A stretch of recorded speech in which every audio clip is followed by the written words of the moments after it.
Tirania de Aço capítulo 100. Um discurso apaixonado. Quase 6 meses se passaram desde o aniversário de Adela, e Berengário há muito havia retornado para sua casa, onde continuou a supervisionar a construção de sua cidade, a transição de poder, a expansão de seus exércitos e, claro, o progresso da indústria.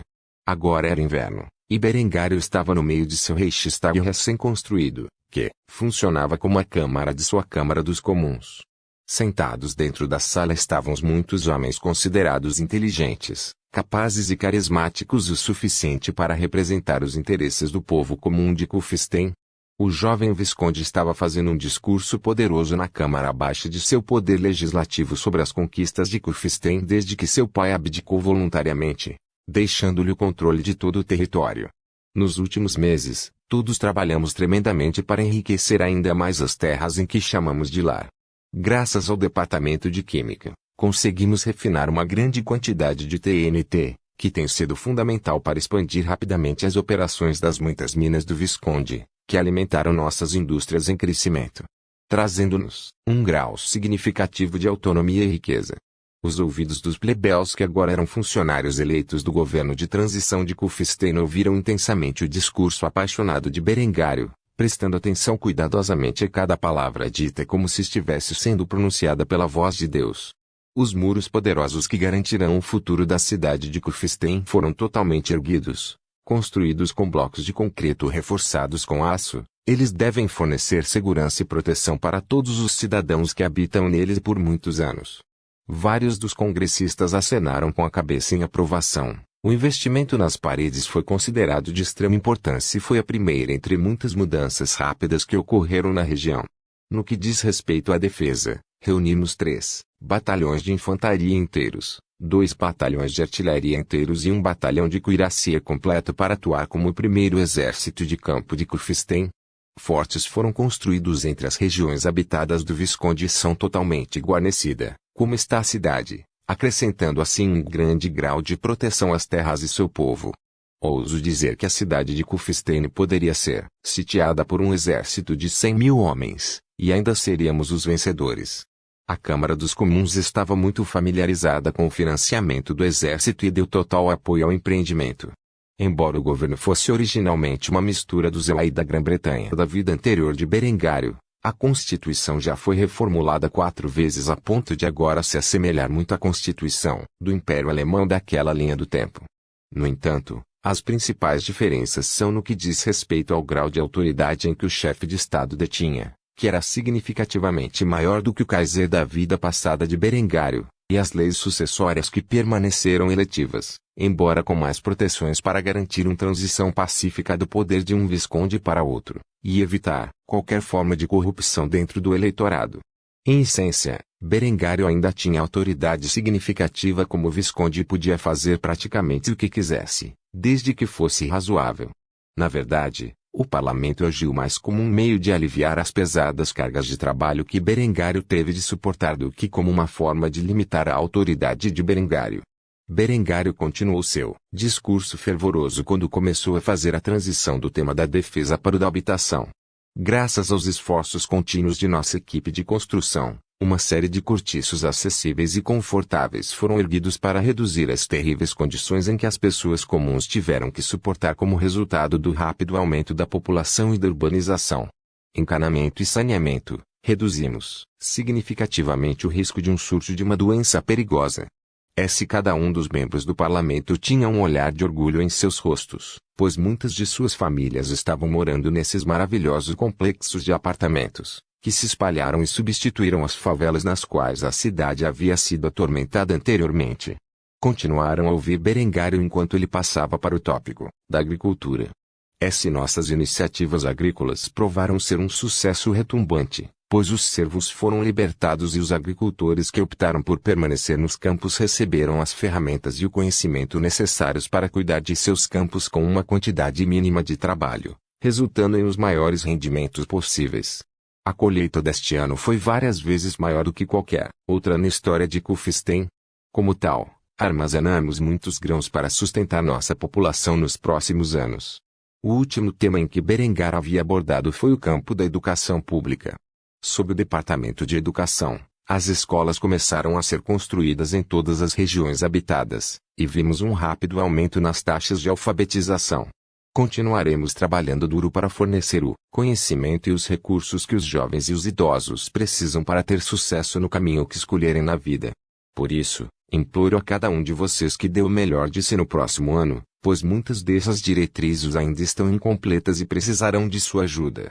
Peço isso a todos para que possamos voltar a esta terra que chamamos de lar em uma terra na qual todos podemos nos orgulhar.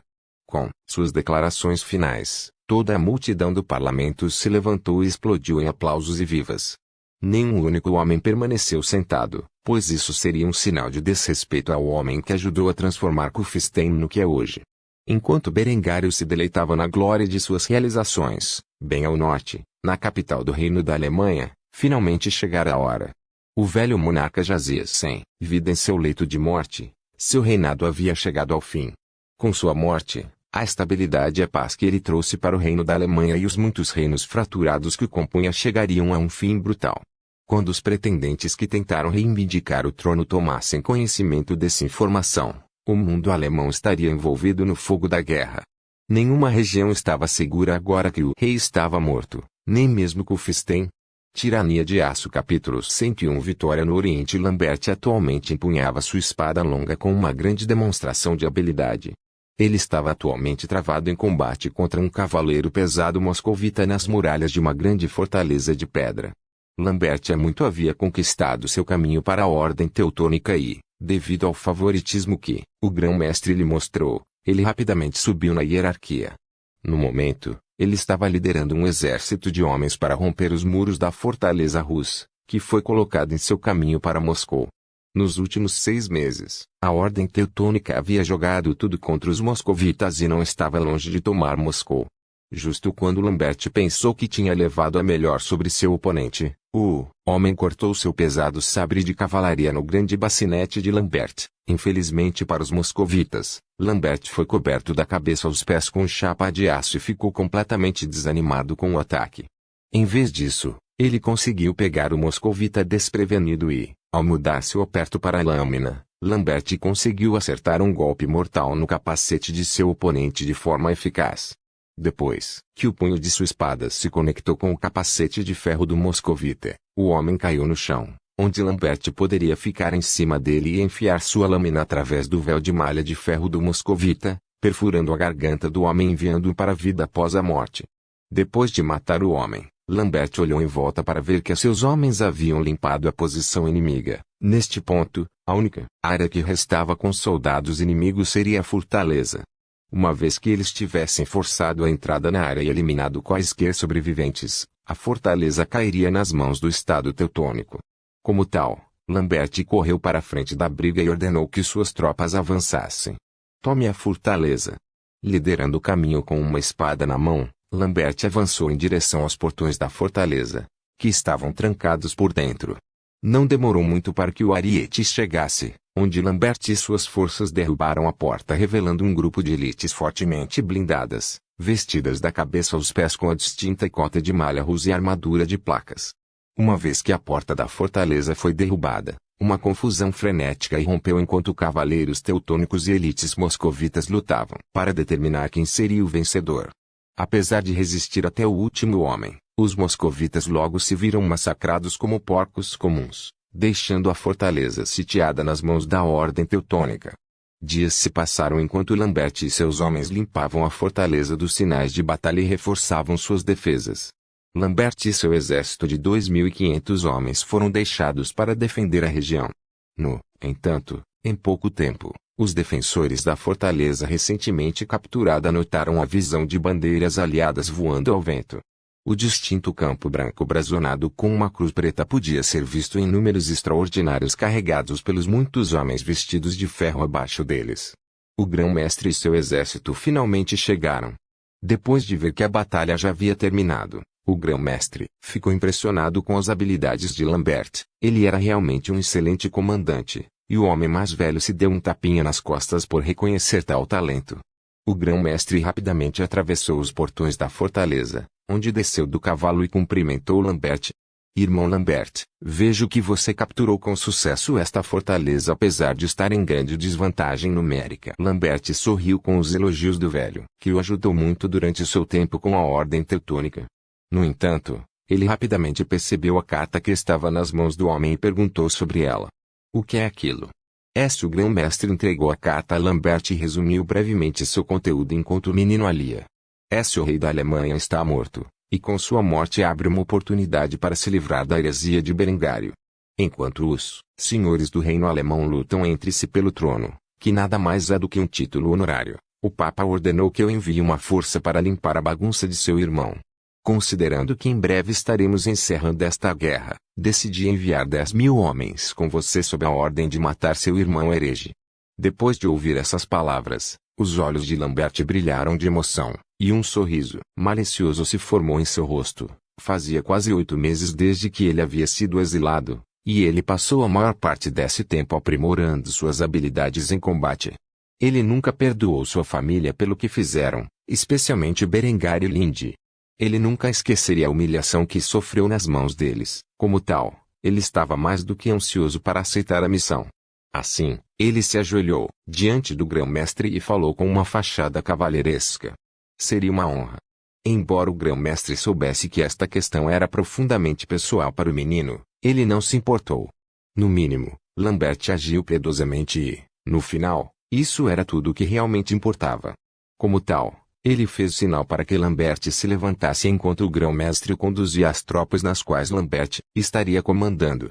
Não apenas os 2.500 homens que já estavam sob seu comando estavam entre suas fileiras, mas ele recebeu um grande número de veteranos para levar consigo. Levaria vários meses para um exército marchar das fronteiras de Moscou até Kufstein. Durante este tempo, Lambert estava ansioso para decretar sua vingança contra seu irmão como ele havia planejado por tanto tempo. Afinal, se o Papa o apoiou em seus esforços para acabar com o reinado de seu irmão, então claramente Deus deve estar do seu lado, ou assim ele pensava. Infelizmente para ele, Berengar estava expandindo rapidamente seus exércitos nos últimos 6 meses. Embora ele pudesse estar em menor número quando a Ordem Teutônica finalmente chegasse com sua primeira invasão, ele certamente não seria desarmado. Assim, exército marchou de volta à pátria com a intenção de matar um herege e massacrar o povo de suas terras. A partir daí, eles se espalhariam pelos estados beligerantes da Alemanha e devastariam tanto os hereges quanto pudessem, como a vontade divina de Cristo. Tirania de Aço capítulo 102 Planos para o futuro. Depois de se dirigir ao Reichstag, Berengar voltou ao seu castelo, onde viveu por enquanto seu palácio estava sendo construído. Ele pensou profundamente sobre a composição de seu governo de transição. Verdade seja dita, a atual Câmara dos Comuns e a Câmara dos Lordes não eram exatamente grandes em números, nem foram votadas para chegar ao poder. Em vez disso, Berengar colocou aqueles que provaram ser competentes e compreensivos com suas reformas na posição de agir por como uma forma de governança durante esse período de transição. Ao mesmo tempo, ele passaria os próximos anos educando a população o suficiente para permitir um voto adequado. A Câmara dos Comuns estava cheia de plebeus que já tinham uma compreensão básica de leitura, escrita e ofícios.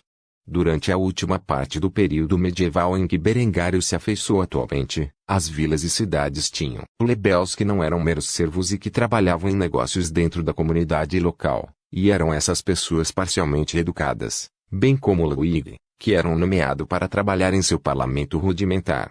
Na realidade, a Câmara dos Comuns era composta por uma dúzia ou duas pessoas cuja responsabilidade atual era tirar parte do trabalho dos ombros de Berengário e atuar como uma face pública da representação política. Quanto à Câmara dos Lordes, os homens dentro dela eram muito mais instruídos e responsáveis pela esmagadora maioria do trabalho, pelo menos por enquanto. Eles eram principalmente compostos pela geração mais jovem da nobreza que se mostrou mais amigável com as ideias revolucionárias de Berengário. Tecnicamente, essas ações eram legais sob a chamada Constituição de Berengário, pois ele dava ao chefe de Estado o poder de nomear diretamente pessoas para cargos de poder, incluindo o parlamento, bem como removê-los, ou mesmo dissolver diretamente o parlamento como um todo, onde ele poderia então nomear quem ele desejasse para o cargo, ou convocar uma reeleição. Depois de retornar ao castelo, ele rapidamente se viu abraçando Linde e o menino recém-nascido que estava em seus braços. Linde havia dado à luz recentemente um filho chamado Hans, que Berengar havia reconhecido oficialmente como seu. No entanto, ele não havia legitimado totalmente a criança, pois isso provocaria Otto a dissolver o noivado que ele tinha com Adela, o que ele não podia fazer. Claro, isso foi um grande escândalo por si só, e Otto quase rompeu o noivado de qualquer maneira. Foi apenas graças a Adela e sua insistência em se casar com Berengário que ela permaneceu no lugar. Depois de abraçar seu amante e seu filho, Berengar beijou Linde nos lábios e fez-lhe a pergunta em sua mente: "Como está meu bebê?" Linde lançou-lhe um olhar malicioso enquanto arrulhava a criança adormecida antes de responder à pergunta de Berengário. "Você quer dizer a criança ou eu?" Berengar sorriu. Ao responder ao seu amante: "Isso quero dizer ambos." Linde sorriu gentilmente enquanto segurava seu filho antes de entregá-lo ao pai. "Estamos bem. Hans é um menino extraordinariamente saudável, ou assim diz Euaúde." Berengário sorriu com a notícia. A última coisa que ele queria era que seu filho primogênito sofresse do mesmo grau de fragilidade e doença que ele havia sofrido em sua juventude. Enquanto isso, ele pensou consigo mesmo na parte de trás de sua cabeça. "Mãe, pai, você finalmente tem um neto. É uma pena que você não poderá conhecê-lo." Obviamente, ele estava se referindo a seus pais de sua vida anterior, que ele havia deixado para trás sem absolutamente nenhum neto para falar. Até hoje, ele lamentou profundamente como seu destino aconteceu em sua vida passada, mas não havia nada que ele pudesse fazer sobre isso. Se ele não tivesse morrido no Afeganistão e transmigrado para este mundo alternativo, ele nunca teria conhecido Linde ou Adela, nem seria capaz de alcançar as grandes coisas que já havia realizado neste mundo. Para Berengário, este foi apenas o começo de seu legado. Depois de segurar um pouco o filho, ele devolveu o menino para a mãe, que tinha uma expressão preocupada no rosto. Não tinha nada a ver com a criança, e Berengário percebeu isso imediatamente. Depois de colocar o bebê no berço, Linde começou a falar sobre as notícias recentes que recebera. "O rei está morto." Berengário não se surpreendeu com esta notícia e ficou muito feliz com isso. Isso significava que seus planos de conquista poderiam começar em breve. É claro que o primeiro objetivo de sua lista era tomar Innsbruck e declarar-se conde do Tirol. Como tal, sua primeira pergunta foi em relação à família de Linde. Quando seu pai atacará a Viena? Linde não teve a menor culpa ao revelar os planos do pai ao amante como se fosse a coisa mais natural do mundo. Ele marchará sobre Viena em uma semana. Deve levar pelo menos 15 dias para que seu exército chegue à capital. A essa altura, o duque já começou a mover suas forças para Baviera, onde lutará com os Wittelsbach pelo título de rei. Berengário assentiu com uma expressão severa no rosto antes de responder à informação. "Então eu vou marchar sobre Innsbruck em um mês. Deve ser tempo mais do que suficiente para o conde começar seu cerco." Linde envolveu Berengar com os braços e beijou apaixonadamente enquanto conspirava com seu mestre contra seu pai e sua família. Se devo me dirigir a você como conde Berengar?" Berengário riu da resposta da jovem tentadora antes de lhe dar um tapinha no nariz. Ela mal podia esperar para ter outro filho. Infelizmente para ela, Berengário insistiu em esperar pelo menos 6 semanas depois de ter seu filho antes que eles pudessem se envolver em sua habitual diversão noturna. Vendo que Linde ainda não tinha tido seu período de descanso adequado, Berengar soltou-se facilmente das suas mãos. Para evitar complicações após o parto, era melhor esperar um pouco antes de realizar tal atividade. Como Berengário queria que suas duas mulheres vivessem o máximo possível, optou por se abster por enquanto. Assim, ele brincou um pouco com a Linde ao responder à tentação dela. "Ainda não, eu me recuso a usar tal título até que eu o ganhe por direito de conquista." É claro que, recusando-a, Linde começou a fazer beicinho. Embora Berengário tivesse explicado seu raciocínio para fazê-lo, ela ainda se sentia sozinha sem fazer amor com o homem que desejava. No entanto, foi apenas por um curto período de tempo, e assim o casal se preparou para dormir. Amanhã era um dia em que Berengário passaria a maior parte com suas tropas, preparando-as para o combate. Suas forças haviam crescido substancialmente nos últimos 6 meses, e ele estava confiante em reivindicar o condado de Tirol para se acabar com quaisquer rebeliões que naturalmente ocorreriam dos lordes que juraram fidelidade ao conde Lothar. Quando chegasse a hora do conde Lothar chamar os estandartes para a guerra, Berengário lhe forneceria uma força de mercenários e um presente de ouro para se desculpar por sua ausência. Embora certamente enfurecesse o homem, sem dúvida seria aceito. Assim, deixando Berengário e seus exércitos superiores com a capacidade de marchar sobre Innsbruck. Embora ele não soubesse que um exército de cavaleiros teutônicos estava marchando em direção às suas terras, isso não impediria que seus planos se concretizassem. Mesmo que estivesse ciente de seu avanço, ele ainda se comportaria da mesma maneira. Afinal, com o poder de suas armas, ele poderia controlar o Tirol antes mesmo que eles chegassem. Era o alvorecer de uma nova era, uma era alemã, em que Berengário se coroaria imperador. Por favor, certifique-se de verificar meus outros vídeos. Tenho certeza